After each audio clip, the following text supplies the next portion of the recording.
આપણે શેર કરીએ ફરીથી એક સ્ક્રીન ને અને હમણાં આપણે નવપદી જોઈ લીધા, એમના ગુણો જોયા. હવે શું આવે છે એના પછીના વલયો. તો એના પછીના વલયો જે સિદ્ધ ચક્રમાં 2 થી 9 આમ તો આપણે જોઈ લીધું છે. અને તમારે શું કરવાનું હોય, જ્યાં નંબર 1 છે તો તમારું જે યંત્ર આવશે ને પેપરનું એના ઉપર 1 લખેલું જ હોય અને ત્યાં તમારે આખા લખેલા 8 જે વર્ગ છે, ક વર્ગ, ચ વર્ગ, ત વર્ગ, તો ત્યાં પર વાસક્ષેપ કરવાની હોય અને બોલવાનું ઓમ રીમ અષ્ટવર્ગાય સ્વાહા, અથવા આવું મારે છે બોલે તો તમારે ઈ હવે જે 9 પદ છે એની પાછળ હોય. તો એની પાછળ વાળું જે સર્કલ છે, જો તમે નાના યંત્ર લેશો ને તો સર્કલ બહુ બાજુમાં હશે, પણ જરાક મોટું યંત્ર લેશો ને પેપરનું લો કે મેટલ, તો એમાં થોડુંક તમને દેખાશે. પછી એના પછીનું લખ્યું છે ઓમ રીમ અનાહત દેવાય સ્વાહા.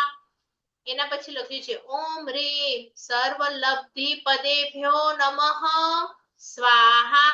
તો લબ્ધિઓ જે આપણે જોઈ 48, તો એ લાઈનમાં આમાં એક એક તમે કરશો. જોઈએ તો હું ફરીથી ઓરેન્જ પેપર લઈ આવું છું. તો ત્યાં તમને થર્ડ વલય આ જે છે દેખાશે તમને લબ્ધિનું, બરાબર. એના પછી છે ગૌતમ સ્વામી અનંત લબ્ધિ નિધાનાય શ્રી ગૌતમ સ્વામીને નમઃ સ્વાહા. તો જો નીચે પણ તમને 1 2 3 ગાઈડની જેમ આપ્યું છે કે ત્રીજા વલય પછી જ્યાં 3 રેખાઓ દ્વારા 3.5 આટાનું વેસ્ટર્ન કર્યું છે, એટલે કે રીમ વગેરે છે એવું તમને જે દેખાય છે એ ગૌતમ સ્વામી બિરાજમાન છે એમ સમજી અને એના ઉપર પૂજન કરવું. આવું અક્ષર લખેલું જ હશે પેપર પર ઉપરની સાઈડ, અને નીચેની સાઈડ તમને ક્રોમ જેવું દેખાશે, પશ્ચિમ દિશા અને પૂર્વ દિશા. તો ત્યાં દેખાશે તો ત્યાં તમારે સમજવાનું કે સુધર્મા સ્વામી છે તો એમની આગળ એક વિશેષણ લગાડવાનું હોય. તો હંમેશા આપણા વર્ગનું પણ નામ એમના ઉપરથી છે સુધર્મા સ્વામી, અને એમને બોલાવાનું ગણ સંપત સમૃદ્ધાય શ્રી સુધર્મા સ્વામીને નમઃ સ્વાહા. બરાબર. અને વાસક્ષેપ થી પૂજા કરવાની. આ આપણે વાસક્ષેપ થી પૂજા રોજે કરીશું. અને જો તમે પૂજનમાં હો તો ત્યાં તમને એ વિધિકાર ભાઈ અલગ અલગ વસ્તુઓ મૂકવાની આપે. તો એ મૂકો, એ સ્વાહા બોલાય ત્યારે તમારે મૂકવાનું. બરાબર, કે હું આ સ્વાહા એટલે કે આપને સમર્પિત અર્પણ કરું છું. હવે એના પછીનું છે ઓમ રીમ અરહમ શ્રી સિદ્ધ ચક્રાધીષ્ઠાયક, એટલે અધિષ્ઠાયક દેવ શ્રી વિમલ વાહનાય સ્વાહા. એટલે તમને પ્લેસ બતાડશે. મેં તમને ડેરી બતાડી હતી લાસ્ટ ક્લાસમાં, બંને એક બાજુ દેવ એક બાજુ દેવી, વલય છે ને એની બહારની ત્યાં તમારે વિમલ વાહન અને ચક્રેશ્વરી દેવીની વાસક્ષેપથી પૂજા કરવાની. અને નીચે તમને કોઈકનું માઇક ઓન છે, જરા બંધ કરી નાખજો.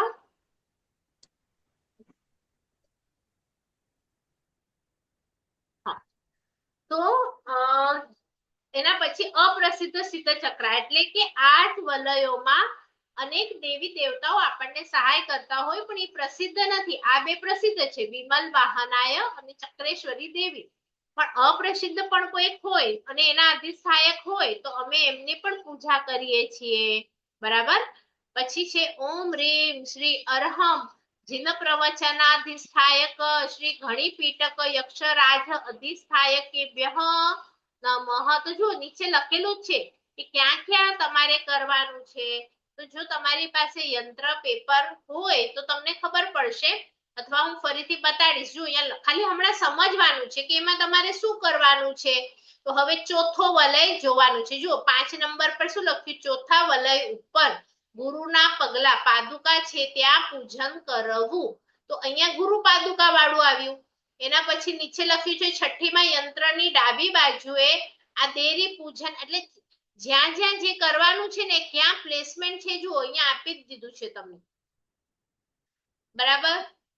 હવે આ લખેલું છે તો અહીંયા પણ લખે છે કે જુઓ તમને બધું નહીં ખબર પડે, ચતુર્વિંશતિ તો તમને 24 દેખાશે, એક ડાર્ક હશે એક લાઇટ હશે, અને એક સાઈડ આખું યક્ષ હશે અને યંત્રની બીજી બાજુ પણ 24 દેખાશે, એમાં યક્ષિણી હશે. પછી મેં તમને ચતુર્દ્વારપાલ ચતુર્વીર એ બધા બતાવી દીધા હતા પેપર આપણી પાસે હાથમાં હતું ત્યારે. કે તમારે એ યંત્રની ચારે ચાર બાજુ પર 3 ગાંઠ વાળેલો આપણો આપણે આપણે કહીએ ને પડદા ઉપર કેવી ગાંઠ મારીએ, તો એવી યંત્રની બે બાજુ ગાંઠ છે, ત્યાં ચાર ચાર ખાના છે. તો એમાં ફર્સ્ટમાં આપણે ચતુર્દ્વારપાલ છે, એના પાછળ જે ખાનું છે એમાં ચતુર્વીર છે, ને 9 આપણે ત્યાં 10 દિક્પાલમાંના 10 દિશા હોય ને, તો એ 4 દિશાનો એક દિક્પાલ પણ ત્યાં છે. એટલે 3 વસ્તુ ચારેય બાજુ છે, દ્વારપાલ, વીર અને 10 દિક્પાલના એક દેવ. પછી નવગ્રહ છે અને નવનિધિ છે, તો એ પણ આપણે ડિટેલ જોઈ લીધી હતી જ્યાં નામ જોયા હતા ત્યાં, કે કઈ બાજુ છે, ઉપરની બાજુ પણ 9 છે અને નીચેની બાજુ પણ છે, તો કયા નિધિ છે અને કયા પૂજન છે, તો આપણે એ પણ પ્લેસમેન્ટ જોઈ લીધું હતું. એના પછી છે ભૂત બલી. હવે આ મંત્ર જુઓ શું છે. ભૂતા ભૂમિચરા વ્યોમ. હવે એનો અર્થ પણ નીચે નીચે જ બતાડ્યો છે કે ભૂમિચરા એટલે ભૂમિ ઉપર ચાલનારા, વ્યોમ એટલે આકાશ, આકાશ માર્ગે ચાલનારા, તિર્યક ચરા. જુઓ તમે હમણાં હું સંસ્કૃત કેમ નથી લેતી, કારણ કે તમારે મેં પહેલા પણ કીધું હતું કે ગુરુ ભગવંત પાસે એનો પ્રોપર પ્રોનાઉન્સિએશન શીખવાનું છે. જરાક પણ આડું અવડું બોલશો એના કરતા તો એને ખાલી જોજો, વાંચજો, પણ બોલવાની ટ્રાય નહીં કરવાની. તો એનો અર્થ ખાલી આપણે હમણાં જાણીએ છીએ કે એનો અર્થ શું. તિર્યક એટલે તિરછા, તિરછા એટલે કે આપણે ચાલનારા. અપી એવા પણ પ્રતિછંતુ સ્વીકારજો. તો શું સ્વીકારજો, તો અહીંયા કહે છે ભૂમિ ઉપર ચાલનારા, આકાશ માર્ગે ચાલનારા અને તિરછા ચાલનારા ભૂત દેવો. દેવો જ છે, ભૂત એક પ્રકાર છે દેવોનું, કઈ ભૂત એટલે અલગ ન હોય, દેવમાં એક જાતિ છે ભૂતની. તો એ દેવો આવ્યા છે અહીંયા, તો મારી બલિ પૂજાનો સ્વીકાર કરજો. હવે આપણી ત્યાં પણ જો બલિ પૂજા છે, પણ આપણે શું આપીએ છીએ, આપણે વાસક્ષેપ આપીએ છીએ. અને આ જ શબ્દને અન્ય ધર્મ એક પશુ પક્ષી એવી રીતે બલિ આપતા હોય છે, ક્યાંક ક્યાંક તો મનુષ્યની પણ બલિ આપતા હોય છે. તો આપણે એવું નથી આપવાનું. બલિ પૂજાનો સ્વીકાર કરજો. બલિ એટલે અમે તમને કંઈક આપીએ છીએ ખાવાનું. અને સંઘની શાંતિ કરજો. તો પૂજનની સમાપ્તિ કરતા કોઈ વિઘ્ન ન આવે તે માટે કેટલાક હલકા દેવોને વિનંતી કરવામાં આવે છે કે મારી પૂજાનો સ્વીકાર કરો અને સકળ સંઘમાં શાંતિ સ્થપાય એવું કરજો. હવે આ કેટલો ઉત્કૃષ્ટ મંત્ર છે. તમે દેવોને આહવાન કર્યું, પછી કીધું મારી ત્યાં બિરાજમાન થશો. 5 મુદ્રા આપણે પેલા ક્લાસમાં જોઈ હતી. અને પછી અહીંયા આવો ને એ લોકો આવે અને ત્યારે આ વિધિકાર ભાઈ આ મંત્ર બોલતા હોય અને આપણે વાતો કરતા હોઈએ, તો તમે કોઈકના ઘરે જાઓ અને તમને તમારા ઉપર ધ્યાન ના આપે અને પોતાની અંદર જ એ લોકો વાતો કરતા હોય, તો તમને જરા અપમાન જેવું ફીલ થાય કે ન થાય? તો આ એવું જ છે.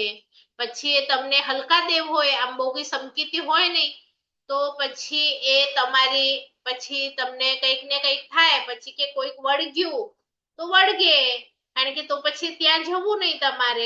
કાં જાઓ તો પૂરા શિસ્તથી જાઓ, કે એની મર્યાદા જાળવો, કે કોઈક દેવ દેવી આવે છે, એમનું વિધાન ચાલુ છે, તો આપણે કેવી રીતે જવાનું? એટલે એની તમને બહુ આપણે કહેવાય ને ડિસિપ્લિન મેન્ટેન કરવી પડે ત્યાં. ચલો, એના પછી આવશે જ્યારે વલયો બધા પૂરા થઈ જાય ને, એટલે આપણે હવે બધા સાથે માફી માંગીએ છીએ કઈ ભૂલ થઈ જાય તો, એટલે બધાનું ભલું થાય એવું ઈચ્છીએ છીએ. એટલે આ સ્તુતિ પણ ઘણા લોકો બોલતા હશે, પણ એનો અર્થ ઘણાને ખબર નહીં હશે. તો આપણે એનો અર્થ જોઈએ. શિવમસ્તુ સર્વ જગત પરહિત નિરતા ભવંતુ ભૂત ગણા દોષા પ્રયાંતુ નાશમ સર્વત્ર સુખી ભવતુ લોક. હવે છેલ્લી લાઈન પણ જોઈએ ને, તો ત્યાં પણ બધા સુખી થાય એવી ભાવના છે. તો અહીંયા એવું નહીં લખ્યું કે ચલો બધાને આપણે બંગલા આપી દઈએ તો બધા સુખી થઈ જાય, કે બધાને આપણે ગાડી આપી દઈએ તો સુખી થઈ જાય, દાગીના આપીએ તો સુખી થઈ જાય. પણ નીચેની લાઈનમાં લખ્યું શું કે ક્યારે લોકો સાચેમાં સુખી થશે? તો લખ્યું પોતાના જ દોષ એને નાશ કરશે ત્યારે જ. તો આપણે શું નાશ કરવા માટે કેટલા પૈસા જોઈએ? બધા કે ને કે અમારી પાસે તો કઈ બેન છે નહીં, એટલે સુકૃત કરતા નથી અમે, નથી દેરાસર બંધાવતા, નથી ઉપાશ્રય કરતા, કે અમે આ પંચતિથિ નથી કરાવી શકતા. પણ અહીંયા લખ્યું સુખી થવા માટે ઈ વસ્તુઓ જોઈશે કે આપણે પોતાના દોષો દૂર કરીશું તો સુખી થશું. એની સેકન્ડ લાઈનમાં જ એનો ઉપાય આપ્યો છે. હવે પહેલી લાઈન જોઈએ, શિવમસ્તુ. તો શબ્દ છે શિવમ. શિવમ એટલે કલ્યાણ અને અસ્તુ એટલે થાઓ હો. કોનું કલ્યાણ થાવ? સર્વ જગત.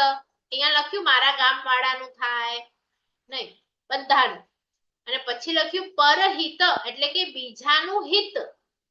મારે બીજાનું પણ જોવાનું છે, આત્માનું કલ્યાણ. ખાલી હું જ આગળ ઉભો રહી જાઉં ભગવાન પાસે અને હું વિચાર ન કરું કે પાછળ કોઈક બેઠું છે, એમને દર્શન થાય છે કે નથી થતા. તો ક્યારેક આપણે બીજા માટે આપણું જતું પણ કરવું પડે, થોડાક આગળ પાછળ, સમયમાં આગળ પાછળ, કોઈ ક્રિયામાં આગળ પાછળ થવું પડે તો થવાનું. એટલે અહીંયા કે છે બીજાના હિતનું પણ વિચાર કરો અને એ હિત કરી અને એમાં તત્પર રહો. એટલે કે 24 કલાક તમે એમાં ફ્લેક્સિબલ જોઈએ કે બીજાનો વિચાર કરી શકો તો, અને પછી તમારા દોષો નાશ કરો તો જ તમે સુખી થઈ શકો. એટલે કે બીજાનું તમે કલ્યાણ થાઓ એવી ભાવના કરો, પછી બીજાનું હિત કરો, તમારા દોષો દૂર કરો તો જ સુખી થશો. એટલે સુખી થવાનો આમાં રસ્તો છે. લોકો બોલતા પણ હોય બધા સુખી થાય, પણ ખબર પડે મારી બેનપણી મારાથી આગળ નીકળી ગઈ તો ઈર્ષ્યા થાય કે એને મને કીધું નહીં, એટલે મનમાં એની માટે ગુસ્સો આવે. અને હમણાં જ આપણે આ સ્તુતિ બોલેલા કે બધા સુખી થાય. પણ જ્યારે લોકો આપણાથી સુખી થાય છે ત્યારે આપણને ગમતું નથી હોતું કે આ લોકો કેમ આગળ નીકળી ગયા.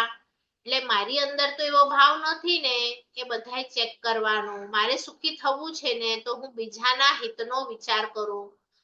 તમારે હંમેશા હવે એમ કહેવાનું જેમ બધાને ફાવતું હોય ને એમ કરો. પહેલા આપણે આપણો વિચાર કરતા હતા કે મને છે ને આ નથી ફાવતું એટલે તમે આમ કરો ને, મને આ નથી ફાવતું એમ નહીં. હવે મને નથી ફાવતું, હું ચલાવી લઈશ, હું કોઈકની પાસે શીખી લઈશ, હું પાછળ કરી લઈશ, પણ તમે બધાનું થાય એ વધારે જુઓ.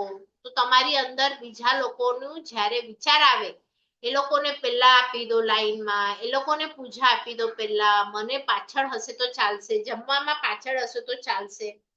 તો એવી રીતે તમારી અંદર સુખી થવાની એક ગુણ ડેવલપ થઈ રહ્યા છે. એને હવે કોણ દુખી કરી શકે? એને બીજા લોકો સુખી થતા હોય અને હું એમાં સુખ માણું તો મને કોઈ દુખી ન કરી શકે એમ. એટલે અહીંયા ભાવાર્થમાં લખ્યું જગતના સર્વ જીવોમાં પરસ્પર પ્રેમ વધે, કોઈ એકબીજાના દોષ ન જુએ, એકેન્દ્રથી પંચેન્દ્રિય સર્વ જીવોનું કલ્યાણ થાય અને વિશ્વના સર્વ જીવો સુખી રહે તેવી આ પ્રાર્થના છે. પણ આપણી અંદર બોલી જઈએ છે પણ એવો ભાવ જલ્દીથી આવતો નથી. અરે મને એકેન્દ્રિયને જે થવાનું હોય તે થાય, મને આટલું પાણી તો જોઈશે, હું આટલું વનસ્પતિ તો મને જોઈશે જ, મને આટલા આ વાયુ પંખો ચાલુ છે તો ત્યાં ચાલુ પડ્યો છે, હવે કોણ બંધ કરવા જાય? તો તમને ગરમી થતી હતી વાપર્યું અલગ વસ્તુ છે, હવે નથી જોઈતું તો પણ તમે એકેન્દ્રિયના જીવોનો વિચાર ન કરો, બે ઇન્દ્રિય તે ઇન્દ્રિય જીવોનો વિચાર ન કરો તો ન ચાલે. બરાબર? એના પછીની સ્તુતિ છે. એટલે કે આવી સ્તુતિઓ શા માટે રાખી છે કે જે સિદ્ધ ચક્રજીની આરાધના કરે એની અંદર કેવા ભાવો જોઈએ. ખાલી હું જ કરું કે મારે બીજા માટે શું ભાવના કરવાની છે. એટલે હવે આ આવી ખામેમી સવ્વ જીવે સવ્વે જીવા ખમંતુ મે મીતિ મે સવ્વ ભૂએષુ વેરમ મજ્જન કેણય. ખામેમી એટલે હું ખમાવું છું. આ અર્ધમાગધી ભાષા છે. સંસ્કૃતમાં ક્ષમા આવે, બરાબર? તો ક્ષ નો ખ થાય અર્ધમાગધીમાં. એટલે ખામેમી હું ખમાવું છું. કોને? સર્વ જીવોને, બધા પાસે ક્ષમા માંગુ છું. સવ્વે જીવા ખમંતુ મે બીજા બધા પણ મને ક્ષમા આપો. નીચેનીમાં છે મિતિ. મિતિ એટલે મૈત્રી, મેં એટલે મને કેવો થાવ ભાવ? મૈત્રીનો. અને કોની સાથે મૈત્રી? તો આપણા હોય, એક બે જણા સાથે હોય, એ લોકો સાથે જ સારું હોય ને એ લોકોના દુશ્મનો જે હોય એ લોકો માટે આપણને દ્વેષ હોય. તો એવું નહીં, દરેક જીવ સાથે મૈત્રીનો ભાવ થાય, કોઈકની સાથે પણ વેર ન હોય. આ બી લખ્યું પાછળ, નહીં તો શું છે ખાલી આટલું જ મૂકી દે તો એમ થાય હા હા 8-10 તો મિત્રો છે મારા, એટલે મારી માટે આ સ્તુતિ બરોબર છે. પણ એ 8-10 ના જે દુશ્મનો હોય ને એ આપણા દુશ્મનો હોય, એટલે પાછી પાછળની લાઈન લખી કે ના, કોઈની સાથે મને વેર ન જોઈએ. એટલે અહીંયા ક્ષમાપનાનો ભાવાર્થમાં શું લખ્યું, ઉત્કૃષ્ટ ભાવ રજૂ કર્યો છે કે સર્વ જીવોને પ્રથમ હું ક્ષમા આપું, એ લોકો પણ મને ક્ષમા આપે, અને માત્ર ક્ષમા નહીં, હું ક્ષમા માંગી. આપણે છે ને ગુસ્સામાં છોકરાઓને કહીએ ને આને સોરી કહી આવ, તો ગુસ્સામાં સોરી કહી આવે, પણ પછી આપણે એમને સમજાવીએ નહીં હવે તું એની સાથે હાથ મિલાવ, એનો ફ્રેન્ડ બન. ઘણા વખત એ લોકોને ગુસ્સો હોય પણ આપણી સામે સોરી બોલી દેતા હોય, તો આપણે પણ એવું તો નથી કરતા ને કે એક વખત મિચ્છામી દુક્કડમ કર્યું, હવે આપણે એની સાથે હંમેશા રિશ્તો જ કટ કરી નાખવાનો ને, એટલે આપણને પંચાત જ નહીં.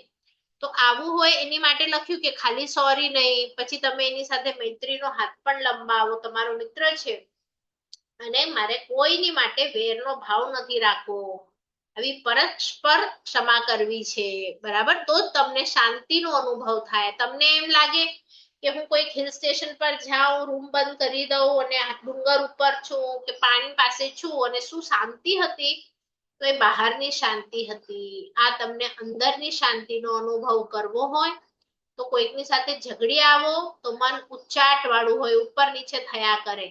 પણ જો તમે કોઈકને માફ કરી દીધો હોય, એના પૈસા જવા દીધા, એને સંભળાવ્યું તો તમે સામે જવાબ નહીં આપ્યો, તો એક અંદરથી તમને શાંતિનો, આનંદનો અનુભવ થશે. જો તમે સંભળાવી દેશો ને તો પછી તમને એક વખત દુઃખનો અહેસાસ થશે કે મેં શા માટે એને સંભળાવ્યો, નહીં સંભળાવવું જોઈતું હતું, પણ એ પછી તો હવે દુઃખ આવી ગયું.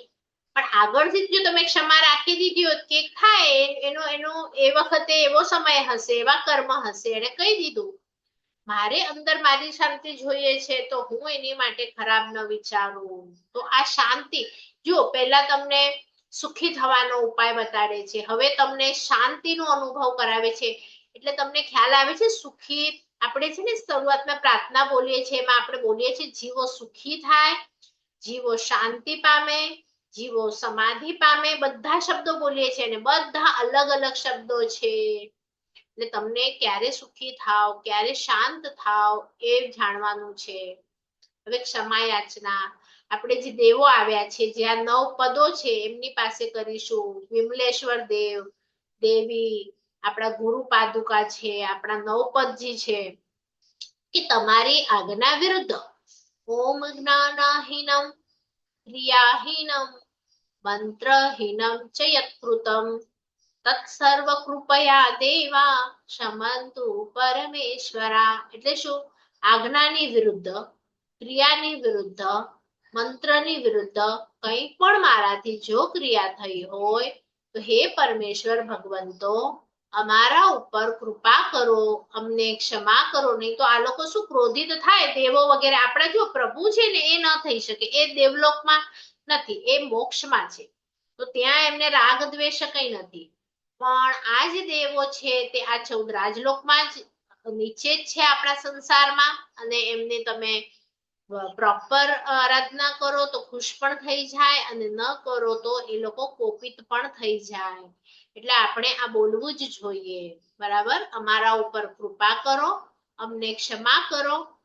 પછી આપણે પાછો નવો મંત્ર બોલીએ છીએ કે આહવાન, જે મેં 5 મુદ્રાઓ કરી હતી ને આહવાનની, તો હું કેવી રીતે કરવાનું આહવાન એ નથી જાણતો, એટલે એની માટે મંત્ર છે આહવાનમ નૈવ જાનામિ, નથી જાણતો, ન જાનામિ વિસર્જનમ. હવે તમને કેવી રીતે કહું કે તમે પાછા જાઓ એ પણ મને નથી ખબર. નહીં તો સમજો કે હું તમને ઘરે બોલાવું અને પછી કહું હવે જમી લીધું ને, હવે ઘરે જાઓ ચલો તમારા. આમ આપણે કોઈને કહીએ ને તો એમને દુઃખ થાય. એટલે આપણે એમને કહીએ કે જો હવે આ પતી ગયું છે, હવે આપને જ્યારે પણ અનુકૂળતા હોય, જવું હોય, ત્યારે મને જણાવજો, તો હું તમને નીચે રિક્ષા સુધી મૂકી આવીશ કે તમને સ્ટેશન સુધી મૂકી આવીશ. તો ત્યારે કહેવાનું કે હવે રો તો વધારે સારું, પણ હવે તમને જે રીતે ફાવે મને જણાવી દેજો. તો ન જાનામી વિસર્જનમ, તમને હવે કેવી રીતે મોકલાવાનું પાછું. પૂજા વિધિમ ન જાનામી, આ વિધિ પણ મને બરાબર નથી આવડતી, ક્રિયા પણ નથી ખબર, એમાં શું ભાવ કરવાના એ પણ નથી ખબર. તો પ્રસિદ્ધ પરમેશ્વર, તો પણ તમે પ્રસન્ન થાઓ મારા ઉપર, બરાબર. એના પછી છે ઉપસર્ગા શયન્યાંતિ છિગ્નતે વિઘ્નવલ્લય. આ પણ ઘણા લોકો સ્તુતિ બોલતા હોય છે, પૂરું થાય ને દેરાસર વિધિ, પણ એનો કદાચ અર્થ નથી ખબર. મનઃ પ્રસન્નતામેતિ પૂજ્યમાને જિનેશ્વરે. એટલે અહીંયા કહે છે ઉપસર્ગો એટલે કે બહારથી આવેલા કષ્ટો. ઉપસર્ગો ક્ષયમ દૂર થાય છે, ક્ષય પામે છે. છિગ્નંતે એટલે છેદાય છે. શું છેદાય છે? તો વિઘ્ન રૂપી વેલડી. વિઘ્ન એટલે કષ્ટો, આપણા ઉપર જે પ્રોબ્લેમ્સ આવે છે એ નાશ પામે છે અથવા તો છેદાઈ જાય છે. અને બીજું શું થાય છે? તમારું મન એકદમ પ્રસન્ન થઈ જાય છે. એતી એટલે કે પામે છે, પ્રસન્નતા અને પછી મેતી છે તે મેતી નથી, પ્રસન્નતા અને એતી એટલે પ્રસન્નતાને પામે છે. શા માટે પામે છે? કારણ કે હમણાં તમે પૂજ્ય જે છે, જે વ્યક્તિ 3 લોકમાં પૂજાય છે એની તમે પૂજા કરીને આવ્યા છો. એની તમે નવંગી કદાચ કરી હોય, અંગ પૂજા કરી હોય, એની કદાચ તમે પક્ષાલ પૂજા કરી હોય, એની કદાચ તમે વાસક્ષેપ પૂજા કરી હોય, એની કદાચ તમે અગ્ર પૂજા કરી હોય માત્ર ધૂપ દીપથી, એની તમે ભાવ પૂજા કરી હોય. એટલે પૂજાના પ્રકાર કોઈ પણ હોય, પણ એમને તમે જે જીન છે, જે મોહ રાગને જીતીને બેઠા છે, એવા જીનેશ્વર કોને કહેવાય? કે જે મોહ રાજાને જીતીને બેઠા છે. જીન એટલે જીતાયેલા. તો જે એવા જીતાયેલા છે એને પૂજ્ય માનો છો તમે અને એમની પૂજા કરી આવ્યા છો. માટે એ પૂજા સફળ થઈ કે નહીં એ કેવી રીતે ખબર પડે? તો તમે જો જિનાલયથી બહાર નીકળતા હો અથવા તમારું પૂજન પૂરું થાય પછી જ્યારે તમે બહાર નીકળતા હો, આરાધના જ્યારે ઘરમાં પૂરી કરીને નીકળતા હો, તો તમારા મોઢા ઉપર એટલી બધી પ્રસન્નતા હોય કે લોકોને જોઈને થાય કે તમે શું કર્યું, કેમ આટલા બધા ખુશ છો, હેપી છો. દાખલા તરીકે તમારો 1 કરોડ કરજો હતો અને તમારું મોઢું પડેલું હતું, અને આજે ખબર પડી કે ધીરે ધીરે કરજો ઉતારતા ઉતારતા આજે બધો કરજો ઉતરી ગયો, તો તમારા મોઢા ઉપર પ્રસન્નતા આવે કે ન આવે? કોઈએ તમને 1 કરોડ આપ્યા નથી, પણ તે છતાં તમારા પાસેથી ગયા છે, પણ આ કરજો ઉતરી ગયો એની તમને પ્રસન્નતા હોય કે ન હોય? તો પ્રસન્નતાના કારણ ઘણા બધા હોય. હમણાં સમજો કોઈકને ફોન આવ્યો કે તમને 5 કરોડની લોટરી લાગી છે, તો આખો દિવસ તમારું મોઢું પડેલું હશે કે અંદરથી આમ કોઈકને બી એમ ખબર પડે કે શું છે તારા મોઢા પર કેમ આટલી બધી પ્રસન્નતા દેખાય છે, તમે હેપી હેપી છો? તો ખાલી ચેક કરો આટલા વર્ષે જે આપણે પૂજા કરી કે કોઈ પણ અનુષ્ઠાન કર્યું, ક્યાંક તમે ફરી આવ્યા હો, ક્યાંકથી તમને ન્યૂઝ આવે તમારો છોકરો 10th માં ફર્સ્ટ આવી ગયો મુંબઈમાં, તો એક મિનિટ માટે હોય પ્રસન્નતા કે આખો દિવસ હોય કે 2-4 દિવસ ચાલે કે આખું વર્ષ ચાલે? તો એટલી પ્રસન્નતા બીજા દિવસે આપણે જિનાલયમાં જઈએ ત્યાં સુધી, બીજા દિવસ સુધી એ પ્રસન્નતા ટકે છે તમારી કે આજે કેટલો ભવ્ય દિવસ છે, કે મારો કેટલો પુણ્ય હતું કે મને દર્શન થયા, કે મારી પૂજા થઈ, કે જેમણે રાગ દ્વેષ કાઢ્યા છે એમના મને એમની પૂજા કરવા મળી અને મારા પણ થોડાક ઓછા થાય એવા મેં ત્યાં ભાવ કર્યા. તો આવી પ્રસન્નતા થાય છે કે નહીં એ પહેલા ચેક કરો. અને એ મનમાં થાય અને એ કોઈને કહેવાથી ન થાય. આપણે કહીએ ને કોઈ છોકરાઓને કે હસતો, લાફિંગ ક્લબમાં જાય ત્યાં કમ્પલસરી કે હસો, તો એવું હસવાનું નથી કહેવાનું, આપણા મોઢા ઉપર આ દેખાવું જોઈએ. તો એવું તમે ફીલ કરો. હવે આવ્યું સર્વ મંગલ માંગલ્યમ. આપણે પણ કરીએ છીએ આ સ્તુતિ કે બધા જેટલા પણ મંગળ છે એટલે કે અમંગળ જે દૂર કરે ને એને મંગળ કહેવાય. તો મારા લાઈફમાં જેટલું પણ અમંગળ છે એ જે દૂર કરવા વાળું છે, સર્વ મંગળો ઘણા બધા છે, પણ એ બધા મંગલમાં અને બધા કલ્યાણ કરવામાં પણ ઘણી બધી વસ્તુઓ છે, પણ એ બધામાં કલ્યાણ કરવામાં પણ અને પ્રધાનમ સર્વ ધર્માણમ એટલે બધા ધર્મોમાં પ્રધાન છે. પ્રધાન એટલે બીજા ધર્મોમાં કંઈ પણ સારું નથી એવું વિચારવાનું નહીં.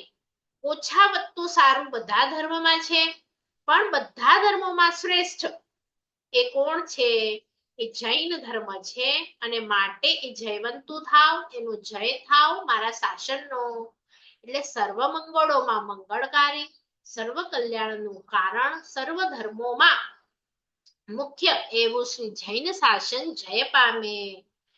આ ભાવ કરવાનું છે. હવે જૈન શાસન ક્યારે જય પામે? આપણે ખાલી આપણું જ કરતા હોઈએ તો, કે બધા એકબીજાનું કરતા હોય, બધા એકબીજાનો ભાવ સારો કરતા હોય, આપણે હેલ્પ કરીએ, જ્ઞાનમાં હેલ્પ કરીએ, એમની દર્શનમાં હેલ્પ કરીએ, એમના ચારિત્રમાં હેલ્પ કરીએ, લાવો આપણને સાધર્મિક જે ભક્તિ ગઈ છે તો એ આપણે ભક્તિ કરવાની છે, તો ખવડાવીને માત્ર નથી કરવાની, બધી રીતે કરવાની છે. તમને શું તકલીફ છે મારા સાધર્મિક છો તો મારા પ્રભુનું શાસન કેવી રીતે આગળ વહેતું રહે, એનું શાસન જય પામે? તો જ્ઞાન, દર્શન, ચારિત્ર, મહાત્મા તમે બધા બરોબર છો, તમને કોઈ વસ્તુ ખૂટે છે? આ ખાલી સ્તુતિ બોલવાની નથી, આવો ભાવ જ્યાં સુધી હવે બીજા અનુષ્ઠાનમાં તમે ન જાઓ ત્યાં સુધી આ સ્તુતિ એન્ડિંગ કરી છે તમે, એટલે રહેવું જોઈએ કે બધાનું મંગળ થાવ, શ્રેષ્ઠ થાવ, બરાબર? એટલે આ શુભ ભાવ છે અને આ ભાવ રાખો એટલે અનંત કર્મોની નિર્જરા થાય. કારણ કે શાસનમાં લાખો લોકો છે, તમે લાખો લોકોનું ભલું ઈચ્છો છો એટલે તમારું એક જણનું ભલું ઈચ્છો એટલું ફળ મળે, લાખોનું ભલું ઈચ્છો એટલું ફળ મળે, 14 રાજલોકના બધાનું ઈચ્છો તો એટલું મોટું ફળ મળે. એટલે તો પ્રભુને 14 રાજલોકના બધા જીવોની કાળજી કરી, એટલે કેટલું મોટું સમવસ્ત્રણ એમની માટે રચાય છે. 20,000 પગથિયા, આટલું મોટું ચાંદી સોના, આટલું બધું પુણ્ય ક્યાંથી આવ્યું પ્રભુ પાસે? કેમ બીજા બધા પાસે નથી? બીજા બધા તો કેવડી થાય ને તો એ લોકોને ખબર ન પડે. અહીંયા તો દેવો પણ આવે, સોનાના સિંહાસનો પણ બનાવે, છત્રો પણ ધરે, 1 કરોડ તો એમની ક્યાંથી આવ્યું આ શુભ ભાવ? આટલો બધો શુભ ભાવ બધા માટે કરો ને, કરવાનું કાંઈ નથી, ખાલી અંદરથી એક શુભ ભાવ લાવવાનું છે અને એનાથી આટલું બધું પુણ્ય બંધાય છે. પણ લોકો બોલતા હોય માત્ર, એટલા માત્રથી ન બંધાય, એવા ભાવ પણ થવા જોઈએ. પછી એક વખત એવી થાય કે તમે હવે તમારા છોકરાનું ભલું કરો કે બાજુવાળાનો, તો એ વખતે જોવાનું કે ગુણિયલ કોણ વધારે છે, કોણ એની માટે વધારે યોગ્ય છે. જો એ બાજુવાળાનો હોય તો એને પહેલા ચાન્સ આપવાનો. એટલે આપણે ગુણથી આગળ પાછળ કરવાનું છે, નહીં કે આ મારો છે માટે આગળ પાછળ કરવાનું છે. પ્રભુએ પોતાના દીકરીને આગળ પાછળ કર્યા કે જે પણ ગુણિયલ હતા પોતાની માટે એમની ચિંતા કરી. એ હંમેશા પ્રભુનો દાખલો યાદ રાખવાનો. આપણે રિયલ લાઈફમાં શું કરીએ છીએ એવું કરીએ છીએ, પોતાને પૂછવાનું, બરાબર? ચલો એના પછી છે વિસર્જન. વિસર્જનમાં શું કરવાનું હોય તમારે? વાસક્ષેપ લેવાની, પણ હમણાં સુધી તમે જે પણ વાસક્ષેપ કરતા હતા તે આપણે ઉપરથી નીચે, એટલે કે રાઉન્ડ ક્લોકવાઇઝ હોય ને એવી રીતે વાસક્ષેપ કરીએ. હવે તમારે એન્ટી ક્લોકવાઇઝ કરવાની, એટલે કે ઊંધો સર્કલ કરવાનો. એટલે આપણે દેવોને કહીએ છીએ કે તમે જાઓ, જેવી રીતે આપણે હાથથી કેવી રીતે કરીએ આવો, અને પછી જાઓ તો ઊંધું કર્યું, તો એવી રીતે હવે આમ વાસક્ષેપ નાખતા હતા એની બદલે આમ ઊંધી નાખવાની આ બાબુઓ બોલતી વખતે, એટલે વિસર્જન થાય, એટલે કે જવાનું કહે છે એમ ખબર પડે. તો શું બોલવાનું છે? શ્રી સિદ્ધ ચક્રાધિષ્ઠાયકા દેવા દેવ્યશ્ચ, દેવો અને દેવી, દેવ્યશ્ચ એટલે દેવી, સ્વસ્થાનાય એટલે બહુ બહુમાન પૂર્વક કહેવાનું, સ્વ એટલે તમારું પોતાનું, સ્વસ્થાનાય ગચ્છન્તુ, ગચ્છન્તુ એટલે કે આપ જાઓ, અને પછી શું કહે છે? પુનરાગમનાય, પુનરાગમનાય એટલે ફરીથી અમે જ્યારે બોલાવીએ ત્યારે, પ્રસિદ્ધંતુ એટલે કે પ્રસન્નતાપૂર્વક આવજો. એટલે શું કહે છે મંત્રાર્થમાં? શ્રી સિદ્ધ ચક્રજીના અધિષ્ઠાયક દેવ દેવીઓ પોતપોતાના સ્થાને પધારો, પધારો એટલે આપના સ્થાને જાઓ અને ફરીથી આવવા માટે ખુશ રહેજો અને પ્રસન્ન રહેજો. અને નેક્સ્ટ ટાઈમે આપણે મેં જે તમને કીધી હતી કે અરિહંત વંદનાવલી, કે 4 પેરેગ્રાફ અરિહંત પ્રભુ વિશે, સિદ્ધ પ્રભુ વિશે એમની જે વંદનાવલી હોય એના દિવસે તો તમે આ સમય હોય તો આ પ્રાર્થના પણ લઈ શકો. તો એના અર્થો પણ આપણે જોઈશું નેક્સ્ટમાં. ચલો આજે આપણે જે ક્રિયા કરી એ બધાને સમજાય? નેક્સ્ટમાં હજી 9 વંદના આવશે, અરિહંત વંદનાવલી, સિદ્ધ વંદનાવલી. તો એ શા માટે કરવાની છે? ઘણી વખત સમય ઓછો હોય તો હમણાં જેટલું આપણે કર્યું એટલું તો કરવાનું જ છે, પણ સમય ઓછો હોય તો આ જે વંદનાવલી છે એ એક વખત તમે એ વખતે ન બોલતા આગળ પાછળ ક્યારેક બોલો તો ચાલે, કારણ કે એ બોલવાથી આપણે જેવી રીતે પ્રભુની આગળ દેરાસર વિધિ કરીએ પણ એકાદ સ્તુતિ બોલીએ તો ખૂબ ભાવ આવે, તો એમ અરિહંત કેવા હોય એ બતાવનારી એ સ્તુતિઓ છે. 4-4 કડીની છે એટલે કે 16 લાઈન છે. એક કડીમાં 4 4 4 અને 4 એટલે 16 લાઈન છે તમારી ભાષામાં, બરાબર. તો એ જ્યારે આપણે કરીશું તો તમને બધા પદ માટે બહુમાન ભાવ થશે. તો અહીંયા આટલી જ ક્રિયા છે. આ તો આપણે અર્થ જોયા, બાકી 5 મિનિટ લાગે આ બધા શ્લોકો બોલી અને આપણે જ્યારે વાસક્ષેપ કરીએ ને તો આ અભિયાન જવા થઈ રહ્યું છે. બધા નામ જોડાવજો. 1 વર્ષ આખું કરવાનું છે, દિવસમાં 3 વખત કરવાની છે. એ લોકો પણ ઓનલાઈન કરાવશે. તમને ન ફાવતું હોય તો એ બધા નિયમો પાછળ આવશે કે તમે તમારી રીતે પણ કરી શકો. તો આપણે અર્થ હવે ખ્યાલ આવે તો બહુ વાંધો નહીં આવે તમને 3 વખત કરવામાં, પણ ન જોડાવ એ અભિયાનમાં તો તમે તમારી જાતે 1 વખત તો દિવસમાં કરી જ શકો. 9 પદ જો માત્ર પૂજા કરો એ અરિહંત પદની થઈ, અને નવપદજીમાં શું થશે કે તમે બધા પદોની પૂજા કરો છો, કે મને સમ્યક દર્શન પણ જોઈએ છે, જ્ઞાન પણ જોઈએ છે, તપ પણ જોઈએ છે. તો એનાથી ચડી જાય. માત્ર અરિહંત નહીં પણ અરિહંત પ્રભુ સાથે મારે 9 પદોની આરાધના કરવી છે, બરાબર. આટલામાં કોઈને ડાઉટ છે? નહીં? ઓકે. તો હવે હું જે 4 દિવસ હમણાં ગઈ હતી મૌન શિબિરમાં એનું મારો એક્સપિરિયન્સ કહું છું.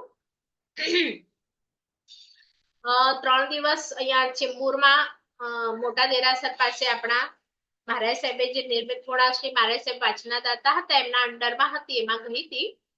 તો કોઈએ કરી છે આપનામાંથી મૌન શિબિર?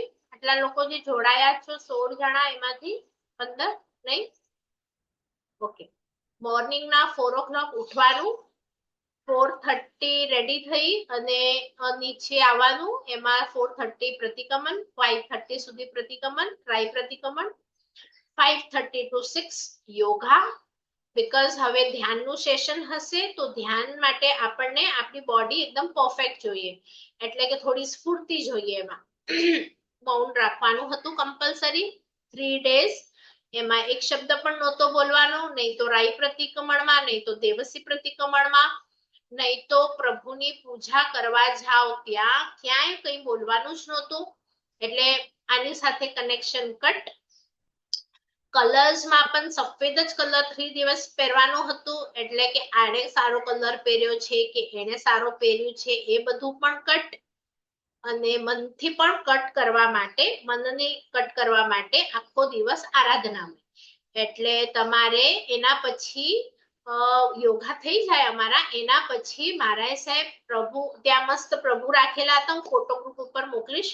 ફૂલોથી આખું શણગારેલું હતું. બાજુમાં ગૌતમ સ્વામીજીની સ્થાપના હતી, સરસ્વતી દેવીની હતી. અને બધાની આરાધનામાં મહારાજ સાહેબ આખું વિવેચન કરે કે હે પ્રભુ આપ આવા હતા ત્યારે આપણે ક્યારે મળ્યા હશું, ક્યારેક અમે મોક્ષમાં નહીં આવી શક્યા, વગેરે વગેરે. 1 કલાક એ બધું બોલે અને એ ભક્તિ થઈ જાય, બોલી લે એટલે એક વિધિકાર સંગીતકાર ભાઈ હતા જેમણે આખું દેવવંદન સમૂહમાં કરવાનું હોય. સમૂહ ઇન ધ સેન્સ એ શ્રાવકો અને શ્રાવિકાઓ, કારણ કે પ્રતિક્રમણ અલગ અલગ કરવાનું હતું બંનેને. એ લોકો ફર્સ્ટ ફ્લોર પર કરે, અમે સેકન્ડ ફ્લોર પર કરીએ. અને પછી આ ભક્તિ હતી એ સાથે કરવાની હતી દેવવંદન. તો એ તમારા 8 વાગ્યા સુધી જૂના સ્તવનો બોલી અને મહારાજ સાહેબે દેવવંદન વિધિ કરાવી. એના પછી નવકાશી, જેને જે પ્રમાણેનું હોય, કોઈનું એકાશનું હતું, કમ્પલ્શન નહીં હતું, 82નું આંબેલ ઉપવાસ જે પણ તમને 3 ટાઈમ વાપરવું હોય તો એ મોર્નિંગ નવકાશી કરવાની. અને 9 વાગે ફરીથી આત્માનું ધ્યાન એવું સેશન શરૂ થાય. એમાં આત્મા છું એ બધું સમજાવે. એ બધું પતી જાય એના પછી અગેન ધ્યાન મુદ્રામાં ઓમકારનો નાદ વગેરે, આંખો બંધ, કોઈને જોવાનું નહીં, બોલવાનું નહીં. 12 વાગ્યા કમ્પ્લીટ થાય. 12 વાગે અગેન નાઈને તમે પૂજા કરી અને મોટા એક આદિનાથ પ્રભુ છે જે ચિંબુર દેરાસરમાં, એમને એક જ ને પૂજા કરી, કોઈને જોવાનું નહીં, બીજે ક્યાંય દેરાસરમાં જવાનું નહીં. અગેન પાછા આવી જવાનું. 1 વાગે અગેન કોઈને વાપરવું હોય તો એ વાપરી લે, 1 થી 2 એકાશના વગેરે વાળા. અને અગેન 2 વાગે થોડીક વાર અડધો કલાક તમને રેસ્ટ. અને અગેન 3 વાગે સેશન શરૂ, 3 થી 5 કમ્પલસરી. પછી 5 વાગે પાછું તમારું ચોવ્યાર કરી અને તરત એક ભાઈ આવે, એ ભાવના કરાવે. એવી સવારની ઉષા ભક્તિ હતી, સાંજની પાછી સંધ્યા ભક્તિ હતી. 1 કલાક વાર ભાવના અને એમાં પણ બધા આત્માલક્ષી સ્તવનો. એના પછી પ્રતિક્રમણ. એટલે આવી રીતનું રૂટીન હતું. અને એ જે વ્યાખ્યાન હતા અથવા તો જે અંદર જવાનું હતું એમાં નવકારનો મુખ્ય જાપ હતો અને નવકારના અક્ષરો આપણા હૃદય ઉપર અંકિત કરવાના. જે વર્ડ હોય, નમો અર્યંતાણમ તો સફેદ કલરનું જોવાનું અને એક એક અક્ષર બહાર આવે ઉપસેલું એવું જોવાનું.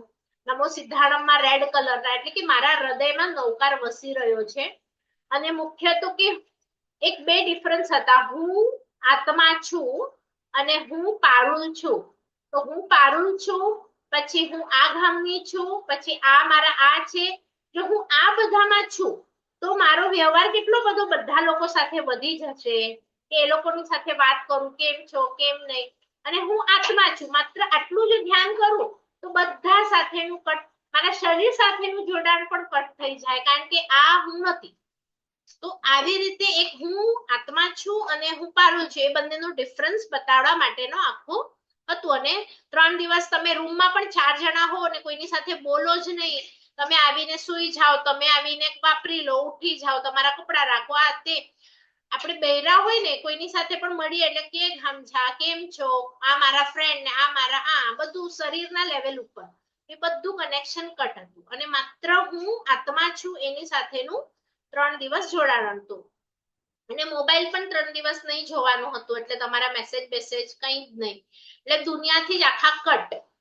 આઈલેન્ડ પર આપણે એકલા હોઈએ ને એટલે બહુ સરસ અનુભવ હતો. હમણાં બોલું છું ને તો દુખે, કારણ કે 3 દિવસ આપણે ઈઝીલી થઈ ગયું. કોઈનું પણ 1 સેકન્ડ માટે તૂટ્યું નહીં. આપણને એમ લાગે બોલી જઈશું, તૂટી જશે, કાંઈ નહીં થયું. કચ્છમાં પણ થયું હતું. આપણી સાથે કદાચ ગીતાબેન જોડાયા હોય તો એ લોકોએ એક મહિનાનું હતું. શિવ મસ્તુ શાયદ કોઈએ કર્યું હોય તો ત્યાં ગીતાબેન જોડાયા છે. ચલો, મીટિંગ પૂરી થવા જઈ રહી છે. જીનાજ્ઞા વિરુદ્ધ કંઈ પણ બોલાયું હોય તો મિચ્છામિ દુક્કડમ. સર્વમંગલ માંગલ્યમ સર્વકલ્યાણ કારણમ પ્રધાનામ સર્વધર્માણામ જૈનમ જયતિ શાસનમ. છે ગીતાબેન, આજે એમનો જન્મદિવસ પણ છે. શુભ મંગળ કામના આપીએ. પણ આઈ થિંક છે. અનમ્યુટ કરું.